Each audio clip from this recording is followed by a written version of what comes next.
Hi, and welcome to my live performance channel for my personal musical project, Infinite Live Loop.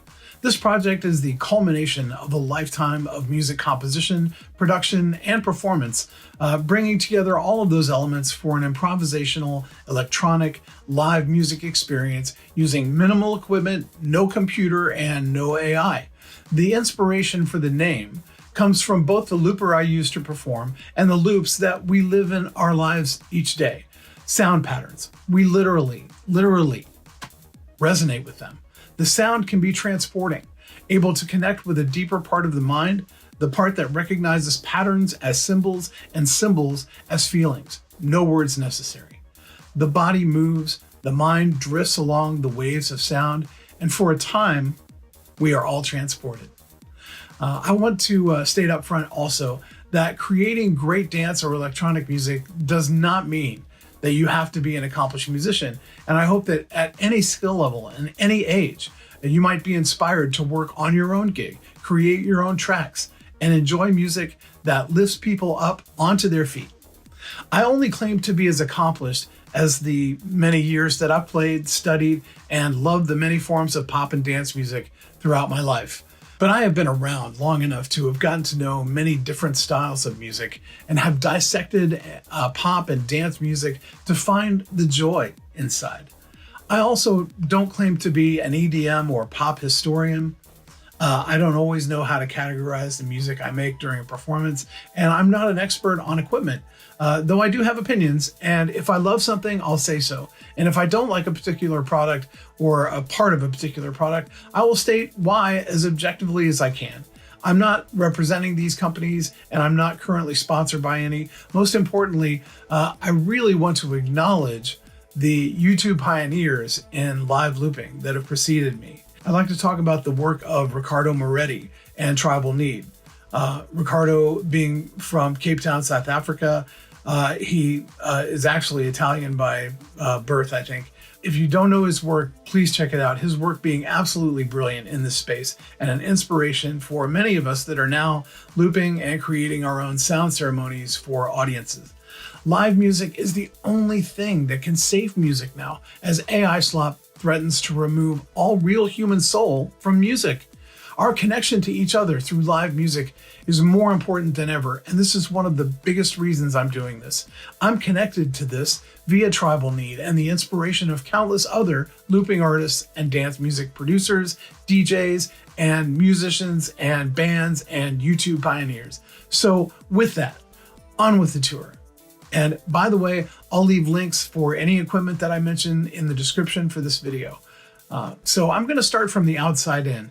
I wanted Infinite Live Loop to look as chic, sleek, and yet unobtrusive as possible, taking up a very small space, yet looking sharp and conveying the message visually.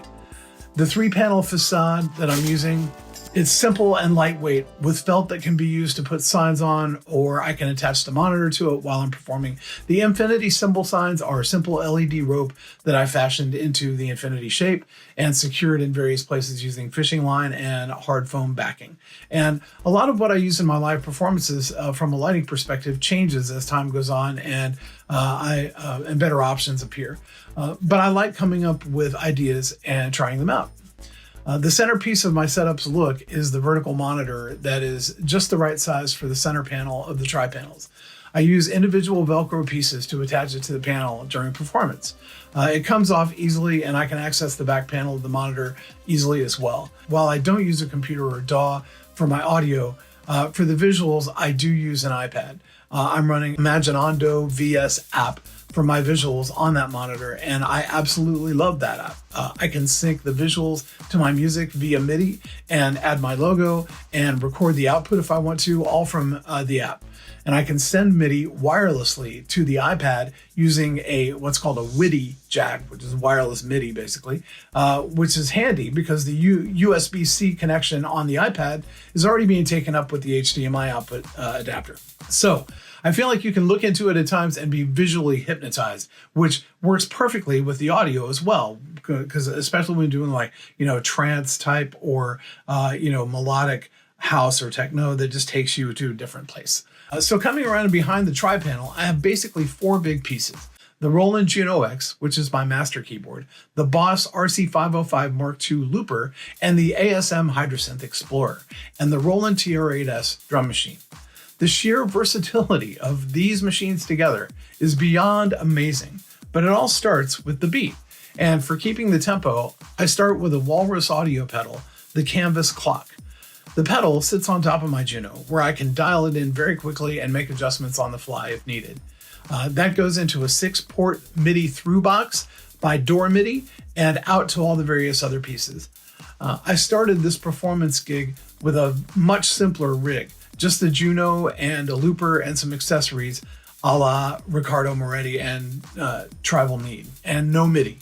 But I wanted just a bit more flexibility in my sound, so I added a couple other pieces and added MIDI to the equation, and we'll probably always be switching out or changing things ever so slightly or ever so much as time goes on. There are times when I go out busking to perform, and when I do that, I may take only the Hydrasynth Explorer and the Yamaha CS or the Yamaha CS Reface, which I love, and the looper, and leave the big pieces at home. The idea for me is to utilize every drop of ability out of whatever pieces I'm using or whatever I have with me. And I don't always succeed in that, so, please give me some slack on missing things that I should know. But for mixing, I use the Teenage Engineering TX6. I chose it because of its really small size, pack a deck of cards, that can fit on top of my keyboard, and for its capabilities. It has 6 stereo inputs, and I use all 6, plus the aux stereo output. It can also sync its effects to a MIDI clock, which is rare for tiny mixers. That does require a separate converter box to convert the incoming MIDI from the Canvas clock to USB, which is then sent into the USB-C port on the TX6. The effects timing is super important for me. Having everything locked and being able to get various delays synced between gear is really a game changer for performing live. None of this is particularly new or groundbreaking, but the scale and size and compactness of the entire rig is part of why I love it all as a unit. I try to keep my workflow as simple as possible. I use the Juno X to design performance presets with 4 distinct sounds, a set of drums, and some effects. I choose a tempo based on what I'm feeling and what is happening with the audience, and start with some kind of pulse, whether that's a kick or a shaker or a rhythmic pad or a full-blown drum loop. From there, I use the sounds selected from the presets to build the initial track on the fly into the looper. Everything is synced up, at least it's supposed to be, most of the time. Lately, I've also been creating scene templates that have, say, 4 of the same type of sound on them. So, basically 4 different pads, for example, that I've curated beforehand. So I can choose a pad by dialing up the scene preset and knowing exactly what pads are there, and I can choose one very easily, loop record it, and move on to another batch of sounds in another scene preset. I've also a dedicated reverb pedal, the Strymon Big Sky, which I bring up on a stereo channel on the TX6 and feed from the aux out. I love the delay on the TX6, so I use that for delay effects as well as the delay effects on the Juno. Because I'm also a vocalist, I use a Roland VT4 vocal processor for harmonies or other vocal effects. I'm very familiar with its controls, so dialing up the right key and other parameters are easily done live. It also sits on the left-hand side of my Juno. Many times, I'll custom build a drum pattern on the fly, usually using the Juno drums and the looper. Other times, I will pick from the Juno drum app patterns or pick any of the hundreds on the TR8S and modify them on the fly as well. Sometimes the simplest is best, a 4-on-the-floor kick, a syncopated hi-hat on the offbeat, or a clap. The bottom line is that I have so many options live that I just go with how I'm feeling, and that's the best part. Technically, stylistically, what I'm doing is very much like jazz improv, but in this case, it's applied to dance, pop, and other subgenres of electronic dance music, or mellow instrumental pop, smooth jazz, or combinations thereof. I was fortunate enough to have studied jazz during college as my minor field of study, and learned how to solo and improvise, and that has definitely shaped and helped shape what I'm doing now with Infinite Live Loop. I'm not anywhere near the level of any dedicated jazz artists.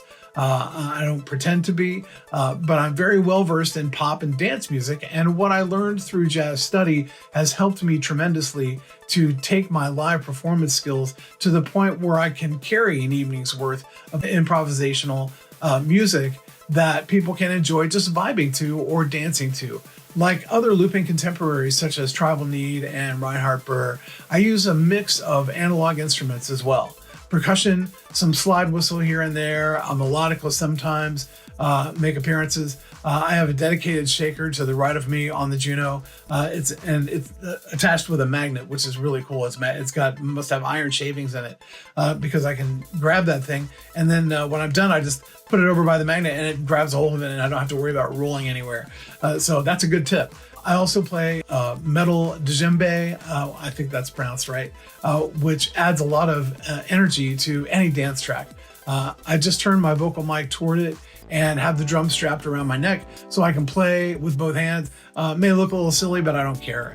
It is a bit clunky, but I'm willing to futz with it because I don't want to carry around an additional stand just for the drum. And sometimes the strap is all you need, so there you go. I won't go into the incredible strengths of the Hydrasynth or the TR8S, the Roland TR8S, but they are amazing instruments, and I could take either one out by itself and do a set of improvised music. That's how versatile they are, providing me with infinite choices. I wrap it all up in a DBX outboard compressor that I use to glue everything together and send a safe output to the mains. So that's really what I'm officially naming the Infinity Pod. And all dressed up, it kind of looks like a pod, and I'll direct the pod as I ride the loops through the infinite. And the best part of all is that with a bit of practice and some very basic equipment, you can do it too. Riding loops has never been easier. Come be a loop rider with me, and be sure to subscribe so we can go on more live looping streams together.